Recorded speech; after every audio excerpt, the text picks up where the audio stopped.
सुस्वागतम पिलामाने आज द्वितीय श्रेणी मातृभाषा कालांशକୁ ସମସ୍ତଙ୍କୁ ସ୍ୱାଗତ ଓ ଅଭିନନ୍ଦନ। ଆଚ୍ଛା ପିଲାମାନେ, ତମେ ସବୁ ପୂର୍ବ ବିଷୟ ଗୁଡ଼ିକ ପଢ଼ି ସାରିଛ। ଏହି ବିଷୟରେ ଆମେ କେତେଗୁଡ଼ିଏ ପର୍ବପର୍ବାଣି କିପରି ପାଳନ କରୁ ସେ ବିଷୟରେ ପଢ଼ିଛେ। ସେଥିମଧ୍ୟରୁ ଆମେ କେତେଗୁଡ଼ିଏ ଜାତୀୟ ପର୍ବ ବିଷୟରେ ମଧ୍ୟ ଆଲୋଚନା କରିଥିଲେ, ସମସ୍ତଙ୍କର ମନେ ଥିବ। ଆଚ୍ଛା, ଏଥିମଧ୍ୟରୁ ସ୍ୱାଧୀନତା ଦିବସ ଗୋଟିଏ ଆମ ଜାତୀୟ ପର୍ବ, ଆମେ ଜାଣିଛେ ନା। ଆମେ ଏହାକୁ ଆମ ବିଦ୍ୟାଳୟରେ ପାଳନ କରିଥାଉ। କିଭଳି ବିଦ୍ୟାଳୟରେ ସ୍ୱାଧୀନତା ଦିବସ ପାଳନ କରାଯାଏ ତମେ ସବୁ ଜାଣିଥିବ। ଏ ବର୍ଷ କରୋନା କଟକଣା ପାଇଁ ଆମର ସ୍ୱାଧୀନତା ଦିବସ ପାଳନ ହୋଇପାରିନଥିଲା। ପିଲାମାନେ, ପୂର୍ବରୁ ଆମର ସ୍ୱାଧୀନତା ଦିବସ ବିଦ୍ୟାଳୟରେ କିପରି ପାଳନ କରାଯାଉଥିଲା ତମେ ସବୁ ଯାଇଥିବ ବିଦ୍ୟାଳୟକୁ, ଦେଖିଥିବ ଆଉ ଜାଣିଥିବ ମଧ୍ୟ। ଏହି ସ୍ୱାଧୀନତା ଦିବସ ବିଷୟରେ ଆମ ସାହିତ୍ୟ ବହିରେ ଗୋଟିଏ ବିଷୟ ଅଛି, ଏ ବିଷୟଟିକୁ ଆମେ ପଢ଼ିବା। ପିଲାମାନେ ସମସ୍ତେ ବହିକୁ ଦେଖିବା।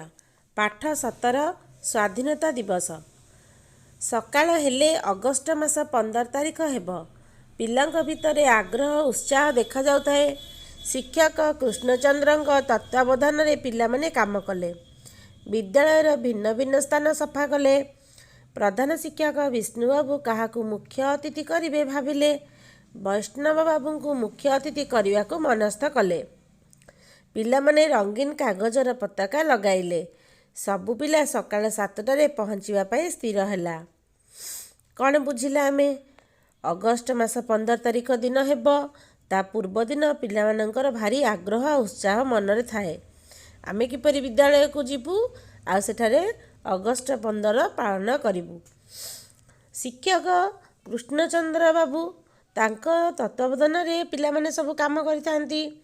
ବିଦ୍ୟାଳୟର ବିଭିନ୍ନ ସ୍ଥାନ ସବୁ ସଫା କରିଥାନ୍ତି। ପ୍ରଧାନ ଶିକ୍ଷକ ବିଷ୍ଣୁବାବୁ ମୁଖ୍ୟ ଅତିଥି ଭାବରେ କାହାକୁ ମନସ୍ଥ କଲେ? ବୈଷ୍ଣବ ବାବୁଙ୍କୁ ମୁଖ୍ୟ ଅତିଥି କରିବାକୁ ମନସ୍ଥ କଲେ। ପିଲାମାନେ କ'ଣ କଲେ? ରଙ୍ଗୀନ କାଗଜର ପତାକା ଲଗାଇଲେ। ଆମ ବିଦ୍ୟାଳୟରେ ଯେମିତି ବଡ଼ ଭାଇ ଭଉଣୀମାନେ ବିଦ୍ୟାଳୟ ସଜାନ୍ତି, ତମେ ଜାଣିଥିବ, ରଙ୍ଗୀନ କାଗଜ ସବୁ ଲଗାନ୍ତି। ସେଇଭଳି ରଙ୍ଗୀନ କାଗଜ ସବୁ ପିଲାମାନେ ସଜାଇଲେ। ଆଉ ସବୁ ପିଲାମାନେ 7ଟାରେ ପହଞ୍ଚିବା ପାଇଁ ଠିକ୍ କରାହେଲା। ଯେମିତି ଆମ ବିଦ୍ୟାଳୟରେ ତୁମକୁ କୁହାଯାଏ ନା ତମେ ଏତିକି ଟାଇମ୍ରେ ଆସିବ ବୋଲି, ସେଇଭଳିଆ। ଏହାପରେ ବହିକୁ ଦେଖିବା। ପିଲାମାନେ ଫୁଲ ନେଇ ସ୍କୁଲକୁ ଆସିଲେ। ବୈଷ୍ଣବ ବାବୁ ଠିକ୍ ସମୟରେ ବିଦ୍ୟାଳୟରେ ପହଞ୍ଚିଲେ।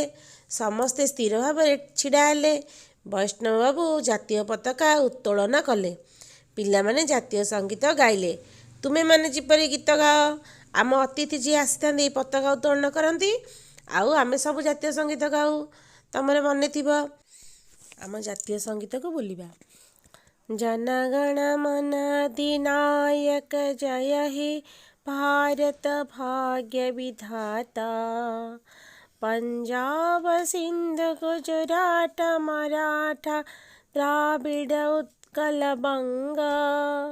विंध्य हिमाचल जमुना गंगा उच्चल जलधि तरंग।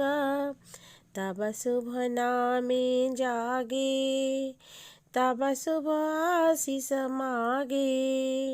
गाए तब जय गाथा जनगण मंगलदायक हे भारत भाग्य विधाता। जय हे जय हे जय हे जय जय जय जय हे। ଆଜି ପିଲାମାନେ ଆମେ ଏତିକି ପଢ଼ିବା। ମୁଁ ଯେତିକି ତୁମକୁ ପଢ଼ାଇଲି ସେଇତକ 5 ଥର ପିଲାମାନେ ପଢ଼ିବା ଆଉ ଆମ ଜାତୀୟ ସଙ୍ଗୀତଟିକୁ ମୁଖସ୍ଥ କରିବା। ସମସ୍ତଙ୍କୁ ଧନ୍ୟବାଦ।